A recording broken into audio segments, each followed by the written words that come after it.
Hello friends, আমি রিয়া। আমার চ্যানেলে তোমাদের সবাইকে ওয়েলকাম। আমি যেভাবে বাড়িতে পাটিসাপটা বানাই তোমাদের আজকে আমি সেভাবে পাটিসাপটা করে দেখাবো। পাটিসাপটার জন্য আমি প্রথমে কয়েকটা আমন্ড নিয়ে নিয়েছি। এরপর আমি কিছুটা পরিমাণ কাজু বাদাম নিয়ে নেব।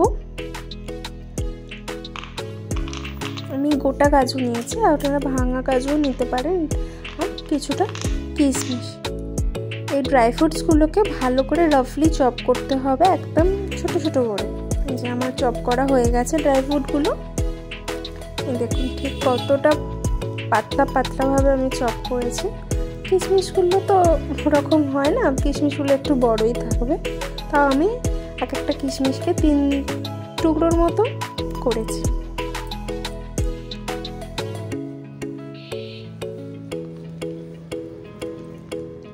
এরপর আমি ব্যাটারের জন্য পাটিসাপটার ময়দা নিয়েছি। ড্রাই ইনগ্রিডিয়েন্টসের মধ্যে ময়দাটাকে আমি প্রথমে ভালো করে জলে গুলে নিয়েছি, যাতে কোনো লাম্পস না থাকে, একদম ভালোভাবে গুলতে হবে। এই যে এরপর আমি স্বাদ মতো নুন দেবো। আমি এখানে পিঙ্ক সল্ট ব্যবহার করছি, আমরা নর্মালি পিঙ্ক সল্টই ইউজ করি।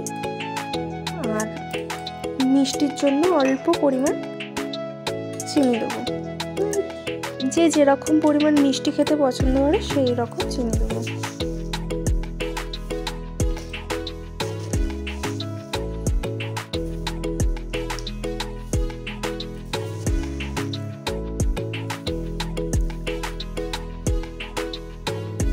এরপর এটাকে ভালো করে গুলে নিয়ে আমাদের পাটিসাপটার ব্যাটার রেডি। আর পুরের জন্য আমি এখানে নারকোলের ছাই মারা যে পুর নলেল গুড় দিয়ে ওটা ইউজ করছি। আর এখানে আছে নলেল গুড়। দেখুন গুড়টা কতটা মানে পাতলা, একদম নলেল গুড় একদম।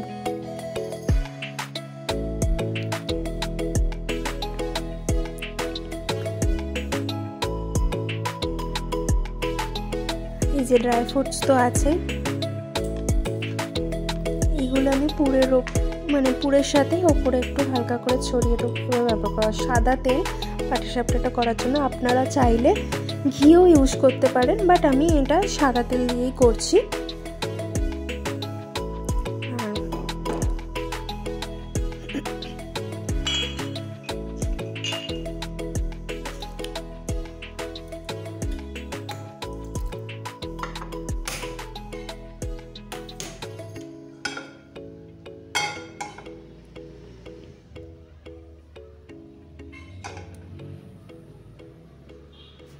এরপর আমি তাওয়াটা গরম হয়ে গেলে, আমার তাওয়াটা গরম হয়ে গেছে, এরপর আমি অয়েল ব্রাশ করে দেবো ভালো করে, চারিদিকে অয়েলটা ভালো করে ব্রাশ করে দেবো।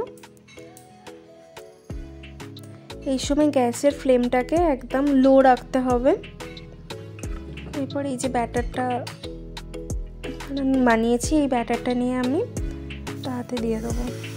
ফ্রাইং প্যানের মধ্যে দিয়ে ভালো করে হাত দিয়ে ঘুরিয়ে নিতে পারেন, বা আপনারা যদি হাতা দিয়ে দেন বা আপনারা আপনাদের সুবিধা মতো ঘুরিয়ে নিতে পারেন। আমি এরম ঘুরিয়ে নিই, এইভাবেই ঘোরাই, আমার এটা সুবিধা হয়, যে যার মতো সুবিধা মতো ঘোরাতে পারেন ব্যাটারটাকে। এরপর আমি এর মধ্যে কিছুটা নলেল গুড় দিয়ে দেবো।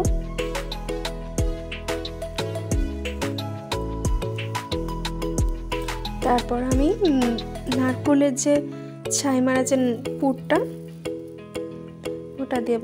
এই পুরটা যেভাবে নাড়ু বানানো হয় ঠিক ওইভাবে, পিঠের পুলির যে পুর করা হয় নারকোল, সেম এইভাবে বানাতে পারেন। এবার আপনারা এর জায়গায় সন্দেশও দিতে পারেন। এই দেখুন এর ওপর আমি কিছুটা ড্রাই ফ্রুটস দিয়ে দিয়েছি। এইভাবে ভাঁজ করে নেব। আমি এইভাবে পাটিসাপটাটা বাড়িতে বানিয়ে থাকি। আপনাদের যদি ভিডিওটা ভালো লেগে থাকে তাহলে এই রেসিপিটা বাড়িতে একবার বানিয়ে দেখবেন। আর আমার চ্যানেলটিকে প্লিজ সাবস্ক্রাইব, শেয়ার করে দেবেন, আর ভিডিওটা লাইক করে দেবেন। আজকে এই পর্যন্তই, টাটা, দেখা হবে নেক্সট ভিডিওতে।